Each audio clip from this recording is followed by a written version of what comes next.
Shema, plusieurs lois qui sont citées. Et il y a un verset qui dit clairement, qui dit Ve'asu li mikdash, et vous me ferez un sanctuaire, Ve'shachanti betocham, afin que je réside en vous, et je résiderai en vous. Et bien, on peut se poser la question, normalement on fait un sanctuaire, on fait un Beth Amikdash, pour qu'Hachem il réside dans le Beth Amikdash. Afin qu'Hachem, normalement il aurait dû dire, afin que je réside en lui. Et pourtant c'est écrit Ve'shachanti betocham, à l'intérieur de vous. Nos maîtres ils enseignent dans la Gemara que chaque génération où le Beth Amikdash il n'a pas été construit, reconstruit, c'est le signe qu'il aurait été détruit. Alors Bémet, on attend tous depuis maintenant 1950 et quelques années par là que le Beth Amikdash soit reconstruit, que Mashiach vienne et que le Beth Amikdash soit rétabli. Maintenant, il faut comprendre qu'est-ce qu'on attend de là. Et ici, il y a une clé. Il faut comprendre que à Kadosh Baruch Hu, le fait qu'il ait détruit le Beth Amikdash, c'est une conséquence. Nos maîtres, ils enseignent qu'à Tisha B'Av, quand on pleure une journée entière et qu'on jeûne pour la destruction du Beth Amikdash, on ne pleure pas maintenant sur les pierres qui ont été détruites. Parce que vous savez très bien que si tout le monde faisait un don, si les juifs du monde entier commencent à faire des dons pour la construction du Beth Amikdash, très rapidement, on aurait les plus beaux matériaux au monde. On aurait ce qu'il y a de mieux pour refaire un palace, un sanctuaire, quelque chose d'énorme. Il ne s'agit pas ici maintenant de pierre, il ne s'agit pas ici simplement d'une bâtisse ou d'un simple temple. Akadosh Baruch Hu nous dit ici, il nous dévoile une des raisons, un des fondements du Beth Amikdash. Le but du Beth Amikdash, le but du sanctuaire, c'est quoi? Ve'shachanti betocham, afin que je réside en vous. Tant que le Beth Amikdash n'est pas reconstruit, c'est le signe qu'Akadosh Baruch Hu ne réside pas en nous. Qu'est-ce que ça signifie qu'Hachem y réside en chacun d'entre nous? Tant qu'Hachem y résidera pas en chacun d'entre nous, qui fera pas partie intégrante de nos vies, alors Béhémet, le Beth Amikdash, il ne pourra pas être reconstruit. Alors Béhémet, comment est-ce qu'on fait résider Hachem en nous? C'est quoi un homme déjà? Un homme, il est composé de plusieurs éléments, mais essentiellement il y a la tête, l'intellect et il y a le cœur. On pourrait penser qu'un homme, ce qui compose un homme, c'est sa tête, c'est son intellect. Et en réalité, ce qui compose réellement l'homme, ce qui est l'homme, c'est son cœur. C'est pour ça que la Torah, elle demande Rachamana libabai. La Torah, elle veut le cœur. Il n'y a pas écrit Rachamana sechel bai. La Torah, elle ne veut pas ton intellect. Parce que des fois, tu peux avoir intégré une donnée, tu peux savoir une chose clairement dans ta tête, mais ton cœur, il ne veut pas. Tu peux, par exemple, quelqu'un lui présente une fille, il sait qu'elle est vraiment bien, mais son cœur, il ne suit pas. Ou vice-versa. Des fois, tu rencontres une fille qui n'est peut-être pas pour toi, mais ton cœur, il veut quand même. Maintenant, évidemment qu'il y a un travail de midot à faire, et que la Torah, elle nous aide à affiner nos midot, parce que tous les désirs du cœur ne sont pas forcément bons. D'accord? Dans le cœur, pour ceux qui sont dans la médecine, il y a le ventricule droit, le ventricule gauche, même au niveau matériel, on voit qu'il y a des différences. Dans ton cœur, il y a des parties qui sont oui bonnes, il y a des aspirations qui vont être oui bonnes, et il y a des aspirations qui ne vont pas être bonnes. Et ça, c'est la Torah qui va t'aider à t'orienter. Maintenant, comment est-ce que le but de toute l'étude de la Torah, le but de toutes les mitzvot, comme on l'a déjà vu plusieurs fois, c'est pas de devenir des grands savants, c'est pas de devenir des grands talmudistes, c'est de faire régner Akadosh Baruch Hu à l'intérieur de nos cœurs. Et tant qu'Hachem ne résidera pas dans ton cœur, alors Béhémet, tu n'auras pas accompli le fait d'avoir fait un Mishkan pour Hachem. Et c'est pour cette raison encore qu'on n'a pas de Beth Amikdash. Parce que bien qu'extérieurement, grâce à Dieu, on peut des fois étudier, prier, faire plein de choses. Mais on peut aussi prier en pensant au business. On peut étudier en pensant à l'heure et en se disant que j'ai autre chose à faire. C'est pas parce que maintenant tu fais le signe extérieur que tu as tout fait. Évidemment que ça commence par, évidemment qu'il faut étudier, évidemment qu'il faut prier. Mais Hachem, il attend plus que ça de nous. Et une preuve qu'on a clairement de ça, à l'époque du roi Chizkia, pour ceux qui connaissent un peu l'histoire, le roi Chizkia, il avait mis des épées, des glaives, à la sortie de chaque Beth Midrash. C'est quoi l'image? C'est quoi l'idée qui est dévoilée là-dedans? C'est que le roi Chizkia, il avait imposé l'étude de la Torah à tout le peuple juif. Et tout le monde était obligé d'étudier, de pratiquer la Torah. Et Béhémet, ça arrive à un tel niveau qu'on sait que même les enfants, ils sont arrivés à un niveau de connaissance qu'aujourd'hui, seuls de grands savants de la Torah connaissent comme les lois de pureté et d'impureté. Des enfants de 7-8 ans les connaissaient, ces lois. Et nos maîtres, ils enseignent que pourquoi maintenant, ils n'ont pas reçu Mashiach à cette génération. La Gemara dit parce que Chizkia, il n'a pas fait une louange à Hachem. Et le Rav Arush, il expliquait, ça veut dire quoi que Chizkia n'a pas fait une louange à Hachem? Que si le peuple il est au niveau de recevoir Mashiach, ok, le roi il n'a pas été comme il faut, ok, change de roi, mais un autre roi, mais le peuple il est prêt. Ce que ça signifie, c'est quoi? C'est que Chizkia n'a pas amené le peuple au travers de l'étude de la Torah, bien qu'ils soient arrivés à un niveau technique, intellectuel élevé, ils ne sont pas arrivés au but essentiel de faire résider Hachem. Quelqu'un qui loue Hachem, quelqu'un qui se tourne vers Hachem, quelqu'un qui, dès qu'il a quoi que ce soit, il lève ses yeux vers Hachem, quelqu'un qui n'a que d'aspiration que de se tourner vers Hachem, lui, ça s'appelle qu'il fait résider Hachem dans sa vie.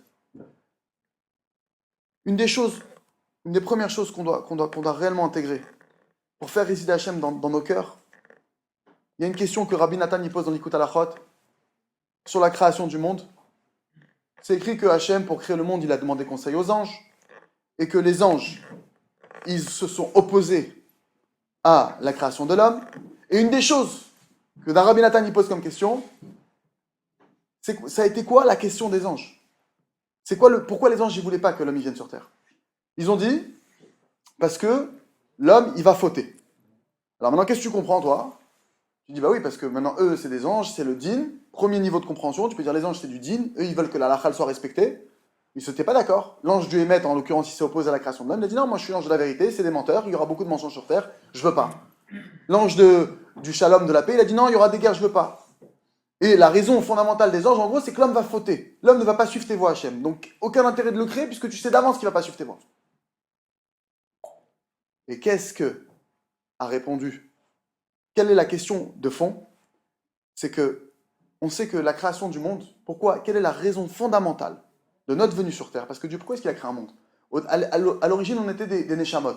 On profitait de Miziv Ashrina. On profitait de la présence divine. Pourquoi est-ce qu'on a nous-mêmes décidé? Parce que chaque Neshama, elle a voulu descendre sur Terre. Elle a même décidé de ses épreuves. Elle a même décidé de la taille de ses épreuves. Avec Akadosh Baruch Hu, elle a voulu. Pourquoi? Pour ne pas manger du lechem boucha, du pain de la honte. D'accord? On n'a pas voulu manger du pain de la honte. Tant qu'on était en haut et qu'on profitait de la lumière d'Hachem, un homme, il ne peut pas profiter de son travail s'il n'a pas fait des efforts dans ce travail. Et bien, nous, en tant que Neshamot, on a dit à Kadosh Baruch Hu, on a dit à Hachem, on veut pouvoir faire quelque chose pour mériter notre part, on veut pouvoir faire nos preuves. Hachem, il nous a descendu sur terre.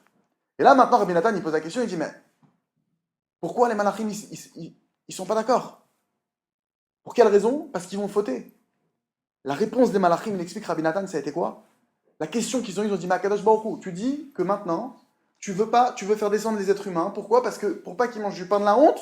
Pourquoi? Parce que le plus grand cadeau qu'un homme puisse avoir, c'est qu'il profite d'avoir fait lui-même un effort, de s'être rapproché d'Hachem, d'avoir eu la possibilité lui-même de s'approcher. Il dit, mais si maintenant ils descendent sur terre et qu'ils vont fauter, c'est même plus le pain de la honte. Là, aujourd'hui, ils sont à l'état de Neshamot, c'est des âmes. D'accord? Donc c'est vrai qu'elles profitent de toi, mais elles n'ont pas fauté au moins. Maintenant que tu les fais descendre sur terre, et qu'elles vont fauter, mais c'est plus le pain de la honte.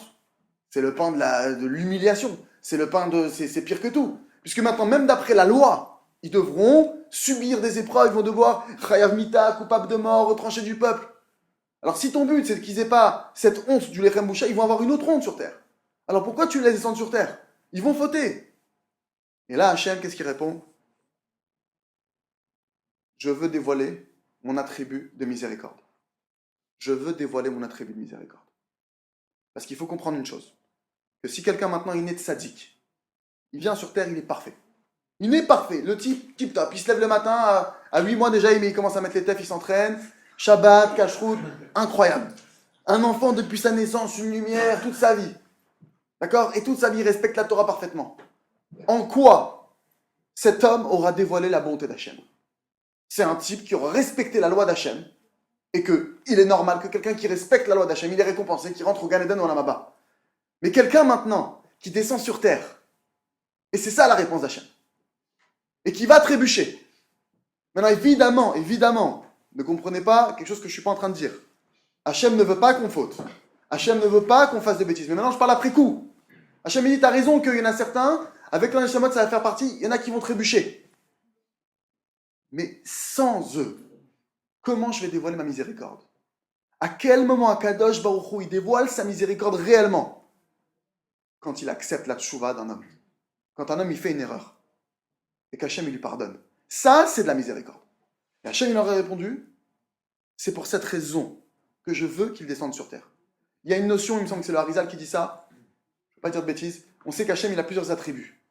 Kel, Rachum, Vechanoun, il est Rachum, il est miséricordieux, Chanoun, il est gracieux, il donne gratuitement, Erech Hapaim, il est long à la colère, tous ces attributs, Veraf Chesed, il donne beaucoup de bonté. Expliquez-moi ces attributs-là, en quoi ils s'appliquent à un homme qui est parfait. Le type, il n'a jamais fauté, tu n'as pas besoin d'être miséricordieux, tu n'as pas besoin de ne pas te mettre en colère. Donc quelque part, certains de nos maîtres nous disent que quelque part même la faute était et faisait partie du projet divin. Maintenant attention, pas qu'on doit fauter Khalila, mais que le fait même qu'il y ait une possibilité de fauter fait partie du projet d'Hachem, puisque c'est de cette manière qu'Hachem y dévoile.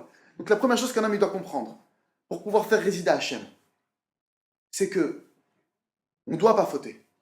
Mais maintenant que quelqu'un il a fait une erreur, qu'il sache qu'en revenant vers Hachem, et qu'en se relevant, il peut dévoiler encore plus la grandeur d'Hachem sur terre. Ça, c'est un premier point. Et le Shulchan Aruch, il est clair. N'importe lequel d'entre nous qui a un hirour de tchouva, qui a une pensée de tchouva, ne serait-ce qu'une pensée de tchouva, qui se dit, qui pense en se disant j'aurais voulu ne pas faire ça. J'aurais voulu me rapprocher de toi, Hachem. J'aurais voulu ne pas être orgueilleux. J'aurais voulu te demander ton aide plus tôt. J'aurais voulu prier plus pour cette chose-là. Excuse-moi, mon Dieu, je veux plus recommencer. Aide-moi à plus recommencer. Même rien qu'en penser. Le Shulchan Aruch, il dit, celui-là, il est appelé Tzadik Gamour. C'est un Tzadik parfait. Gamour, qui est complet. Parce que l'homme, il doit comprendre une première chose. Et ça vient depuis Adam Arishon. Kakadosh Baruchu, ce monde, il y a écrit Chesed Olam Ibané. Le monde a été créé, il a été fondé sur le Chesed.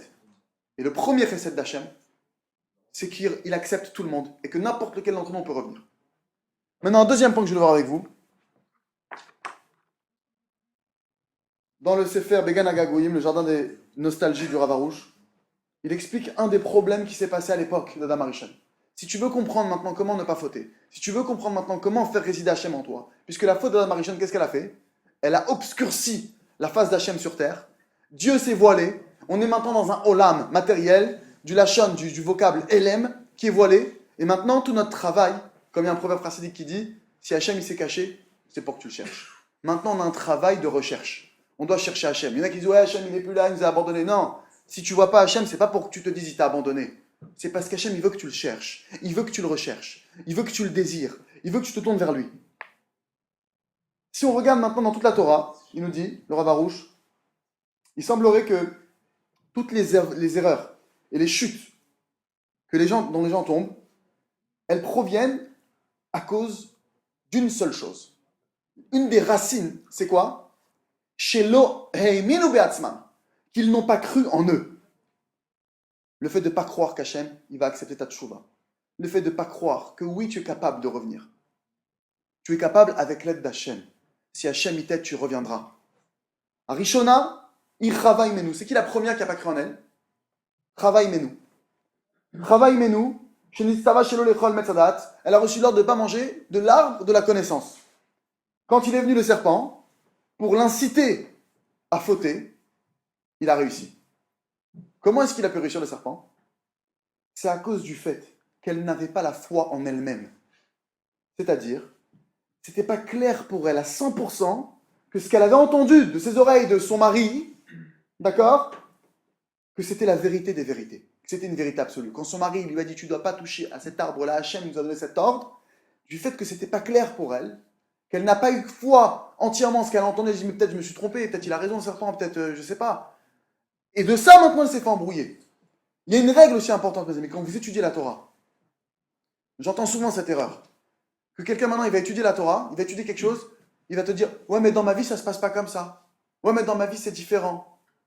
Effectivement, tu peux avoir des différences, tu peux ne pas voir, comme on a dit, on est dans un monde où c'est voilé, tout n'est pas évident. Si c'était évident avec un type qui faisait pas Shabbat, il explosait, alors tout le monde ferait Shabbat. Pourtant, c'est écrit clairement dans la Torah que quelqu'un qui ne respecte pas Shabbat, il est coupable de mort. Pourtant, grâce à Dieu, on voit que les gens ne meurent pas parce qu'ils ne font pas Shabbat. Alors évidemment qu'on doit tous faire Shabbat, mais tu vois bien que ce n'est pas le din stricto sensu comme ça que ça s'applique.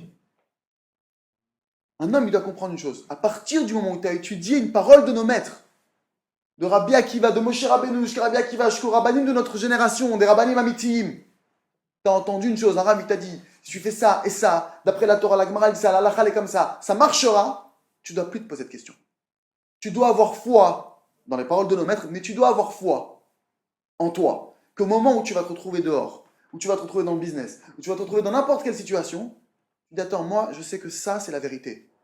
J'ai foi en ce que j'ai compris, j'ai foi dans cette vérité, je ne la lâche pas. Et j'ai foi en moi que je peux obtenir ça.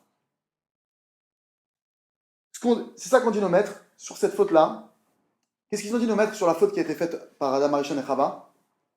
Un Rav va à Talmid, le Rav et l'élève, d'Ivremi Shom'in, les paroles de qui on écoute? À Boré, le créateur, il a ordonné de ne pas manger. Ça c'est le Rav. Et le Nachash, le serpent, il a dit, oui, il faut manger du fruit de l'arbre de la connaissance. Zéa Talmid, ça c'est l'élève. C'est des paroles de qui normalement qu'on aurait dû entendre? C'est des paroles de qui qu'on aurait dû écouter, qu'on aurait dû suivre? C'est évident qu'on aurait dû écouter les paroles du Rav. Alors si c'est ainsi, comment ça se fait que Chava, elle a écouté le serpent? Dieu, il te demande de ne pas manger. Le serpent, qui n'est qu'un serviteur de Dieu, te demande de manger. Qui tu dois écouter normalement? Ton big boss, il te dit ne fais pas ça. La secrétaire, elle te dit de faire ça. Qui tu écoutes? Les Havdil, bien que c'est incomparable. Le serpent, comparé à Dieu, c'est même pas c'est incomparable. Qui l'aurait mis elle n'a pas eu foi en elle-même. Shema, chez Yodaat, que peut-être que ce qu'elle savait, c'était la vérité absolue. Et normalement, il n'y a rien à discuter sur ça. Ce problème, on le voit où également? On le voit quand Yaakov Avinu, le jour de son enterrement. Yaakov Avinu, il est porté par ses enfants, les tribus. Ils arrivent à Marat Marpella. Qui est-ce qui croise là-bas? Esav. Esav, qu'est-ce qu'il commence à faire? Maintenant, Yaakov a bien dit à ses enfants, j'ai racheté le caveau, j'ai racheté le droit d'aînesse, tout m'appartient, c'est bien ma place. Évidemment que leur père, il ne va pas faire fauter ses enfants. Il leur dit, c'est mon endroit, je veux, après ma mort, il fait jurer son fils Joseph de m'enterrer là-bas. Donc, c'est évident que notre père, il sait ce qu'il fait, notre père qui est le pilier, ils arrivent devant Esav, ils commencent à discuter. Mais qu'est-ce que tu discutes avec Esav? Ils ont discuté, ils ont posé le cercueil par terre. Il y avait Chushin ben Dan qui était là. Chushin ben Dan qui est qui? C'est le fils de Dan, c'est le petit-fils de Yaakov. Lui, il est là, il était sourd, nos maîtres enseignent. Il était sourd, il voit la situation, il ne comprend pas. Il voit ses oncles en train de discuter avec le frère de son grand-père. Il voit son grand-père qui est par terre, il dit, mais attends, je ne comprends pas, c'est ça le cavote que vous faites à papy? Il demande à quelqu'un qui lui explique ce qui est en train de se passer. On est en train de lui dire, bah écoute, et ça ne veut pas laisser rentrer parce qu'on n'a pas les papiers. Et ça me dit, est-ce que vous avez l'acte de propriété? Je ne vous laisse pas rentrer sinon, ça m'appartient. Il dit, mais attends, mais c'est une blague, on sait très bien que c'est à moi. Qu'est-ce qu'il fait, Chushin ben Dan? Tout de suite, il prend son bâton, bim, il met un coup à la tête d'Esav, il le décapite. Nos maîtres, ils demandent, le Rav Ben Tata, il demande, il dit, je comprends pas, si la halacha, c'est à ce moment-là, c'est que Esav, il est coupable de mort. Pourquoi Yehuda n'a pas tué Esav? Il y a tous les frères ensemble. Pourquoi est-ce que c'est le petit-fils qui doit intervenir? Parce que le problème, c'est quoi? C'est exactement le même système qu'avec le Nachash, avec le serpent. Ils se sont laissés induire en erreur, au début, par des paroles toutes simples. Ah, vous avez le papier. Il faut un papier. Si ça vous appartient, vous avez un papier. Il y a des choses sur lesquelles on ne doit pas discuter. Une des règles pour faire résider Akadosh Baruch Hu dans notre cœur, c'est qu'il y a des choses qu'on doit savoir, qu'on ne doit plus discuter.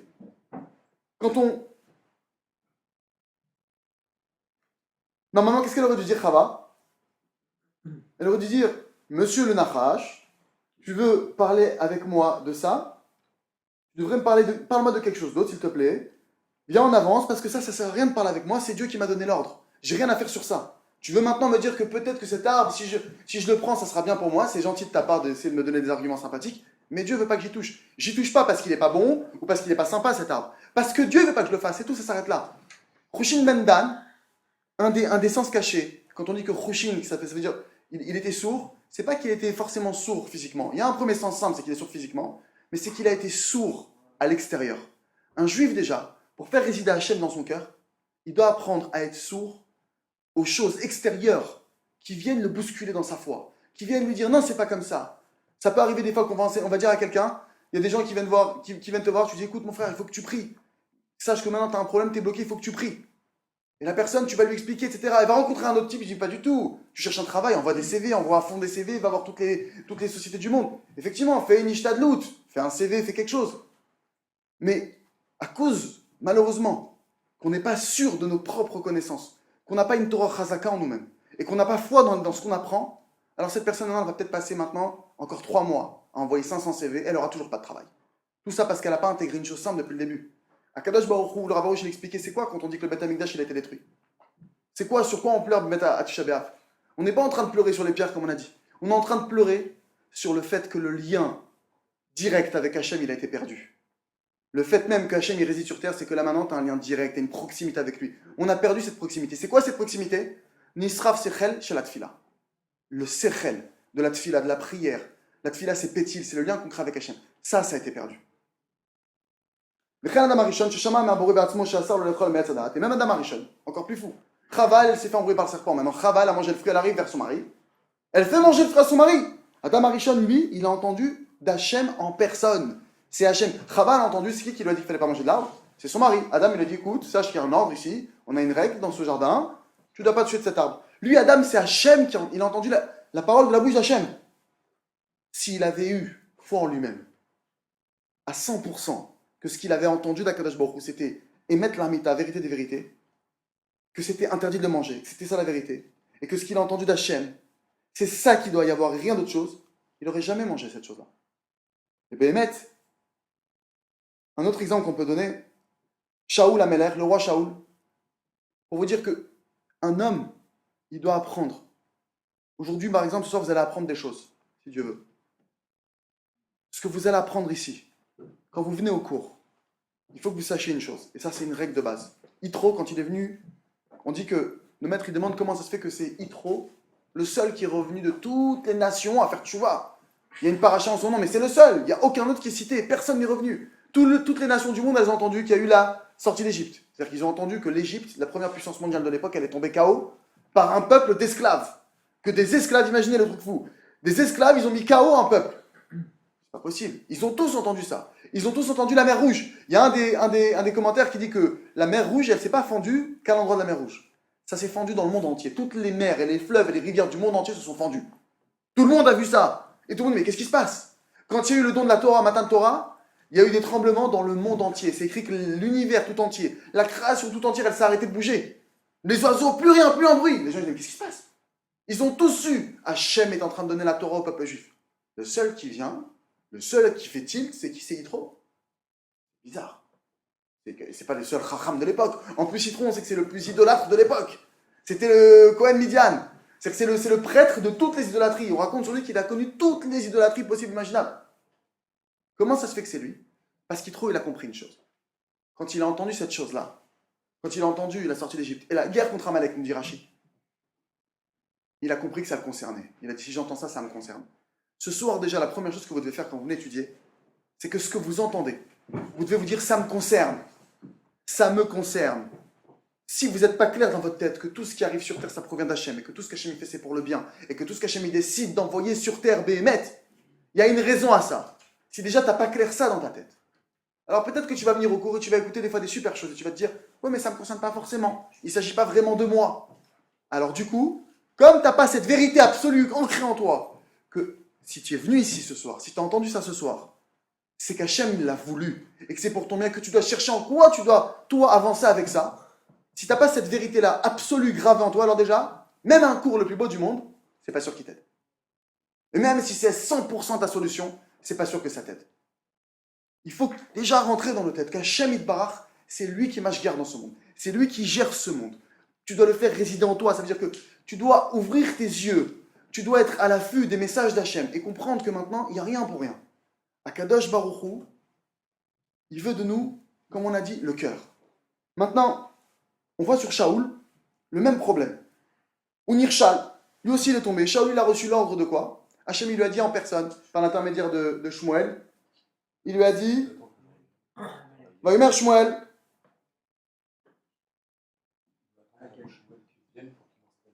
Shaoul il a reçu l'ordre d'Hachem, via Shmuel, il me semble, d'aller détruire le peuple d'Amalek. Hommes, femmes, enfants, le roi, la reine, tout le monde, et le troupeau, et le bétail, rien. Tu dois tout passer au fil de l'épée. Shaoul il est parti là-bas, il a laissé le roi Agag vivant, il a eu pitié de lui. Et il a laissé une partie du troupeau parce que le peuple lui a dit, écoute, on va faire des sacrifices, c'est dommage, c'est des animaux magnifiques, qu'on les mette en offrande. À l'époque, ils savaient faire de la sorcellerie. Il y a eu une femme qui s'est déguisée, ou je sais pas qui s'est, avec de la sorcellerie, qui s'est transformée en animal, j'en sais rien exactement comment ça s'est passé. Elle a pu se reproduire avec le roi Agag, et jusqu'à aujourd'hui, on paye cette erreur. Amalek, jusqu'à aujourd'hui, il est sur notre dos. Qu'est-ce qui s'est passé? Pourquoi est-ce que maintenant Shaoul, qui a reçu un ordre prophétique de détruire tout le peuple, comment il peut douter? Tu reçois un ordre du prophète actuel, de Shmuel, le prophète du peuple juif, qui a reçu un ordre d'Hachem, qui te demande d'accomplir quelque chose, tu n'accomplis pas ce que tu as demandé, je ne comprends pas. De quel droit tu tues pas le roi Agag? Pour qui tu t'es pris? Et Béhémet, Shmuel, il a tapé dans un point chez Shaoul. Il lui dit, tu crois que tu es miséricordieux. Sauf que là, tu fais de la miséricorde sur le dos d'Hachem. Des fois, on pense que, ouais, mais là, ça se fait pas. Si tu sais qu'une chose, elle est interdite, et tu sais que tu es du niveau de la respecter, pourquoi tu dis, ouais, mais bon, comprends, je voulais pas lui faire de la peine, je voulais pas lui. Va d'ailleurs que tu n'as pas le droit de faire de la peine aux gens. Mais Béhémet, quand tu apprends une vérité, tu sais une chose qui est établie chez toi. Tu sais que tu dois faire Shabbat. Ouais, mais mon patron, le pauvre, écoute, il avait besoin de moi. Mais tu dois faire Shabbat. Tu veux être gentil, généreux sur le compte d'Hachem.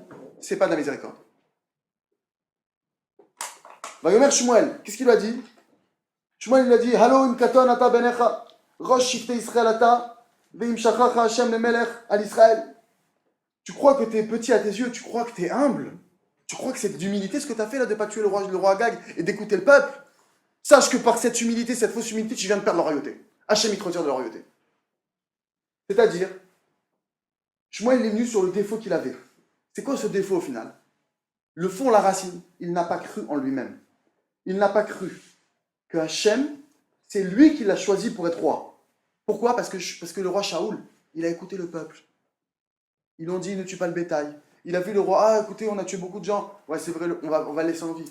Si Hachem, il t'a choisi comme roi, c'est que tu as le pouvoir d'appliquer ce qu'il t'a demandé.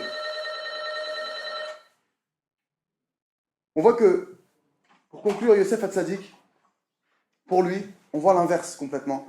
Yosef Hatzadik, pour lui, c'était clair. C'était évident, éclatant que la vérité, que j'ai caché un Mista Eshet, Potiphar les Fatoto. Quand la femme de Potiphar, elle a voulu le séduire, elle a trouvé des arguments, elle est venue pendant 1 an, jour après jour, lui faire des avances. Il a 17 ans, Yosef. C'est un adolescent. Une femme qu'on raconte que toutes les femmes du monde, tu les réunis, elles n'atteignent pas la beauté que cette femme elle avait. Tous les jours, c'est raconté qu'elle avait plusieurs tenues différentes par jour pour attirer son attention pour la guicher. Comment est-ce qu'il a pu tenir une épreuve aussi forte? Il avait dans sa tête une chose claire. Et il a eu foi en lui. Vaillez ma haine. C'est écrit sur Yosef, vaillez ma haine. Il a eu la foi en lui-même. Que ce que son père il lui a enseigné, c'est une vérité absolue, je peux pas y déroger. Et c'est pour ça qu'à la fin, on raconte qu'au moment où il a failli craquer, il a vu le visage de son père. Signe de dire, ce que mon père il m'a donné, qui tient de son père, qui est Yitzhak, qui tient de son grand-père, qui est de Abraham, qui vient tout ça d'Hachem, qu'on a reçu, c'est une vérité absolue, je ne peux pas y déroger. Bien qu'il y a tous les arguments du monde devant moi, je ne peux pas y déroger. Béhémet, mes amis, pour résumer ce qu'on a dit, notre rôle, il est de faire régner Hachem en nous. Pour faire régner Hachem en nous, il faut qu'Hachem, Béhémet, il pénètre nos cœurs. Pour pénétrer nos cœurs, on doit se sentir d'une part concerné. Quand tu viens à un cours, quand tu étudies, tu dois te sentir concerné de ce que tu étudies réellement. C'est pas pour rien que tu fais cette Gemara par une autre. C'est pas pour rien que tu vois ce Rav par un autre, etc., etc. C'est pour toi qu'Hachem il a envoyé ça. La deuxième chose, tu dois avoir foi dans ce que tu étudies. Si tu as étudié ça, tu dois rentrer ça dans ton cœur, tu dois être solide. Tu dois pas te laisser vaciller. Hazak, Zimkrazek.